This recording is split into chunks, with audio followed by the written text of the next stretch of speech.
আসসালামু আলাইকুম dear viewers friend, আপনারা যে গাছটি দেখছেন এটা হলো ব্যাম্বো বা লাকি ব্যাম্বো নামে গাছটি পরিচিত। এটা ডেসিনা প্রজাতির গাছ। এই গাছ অনেকেই বলে থাকে যে এই গাছ সৌভাগ্যের প্রতীক হিসাবে, এই জন্য একে লাকি ব্যাম্বো নামে পরিচিত।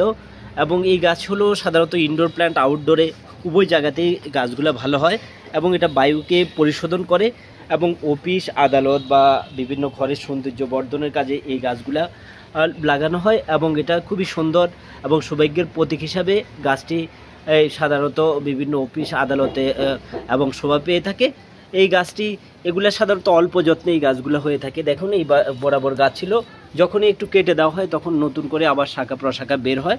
এই ঢালটা যেহেতু একটু দুর্বল হয়েছে, আমি এই ঢালটাকে এখানে কেটে দিচ্ছি। হ্যাঁ দেখুন, এই ঢালটাকে কেটে দিলাম। আবার এখান থেকে তরতাজা অন্যান্য যে ঢালগুলো এগুলো তরতাজা হবে এবং এই গাছের যত্ন খুবই সীমিত যত্ন করলেই, আপনি নিয়মিত পানি দিলেই এই গাছগুলো হবে। এবং আপনারা একটু গাছটা বসানোর পরে একটু বড় হলে ঢাল কেটে দিবেন, তখন অনেকগুলো শাখা প্রশাখা বের হবে, তখন দেখতে আরও সুন্দর লাগবে।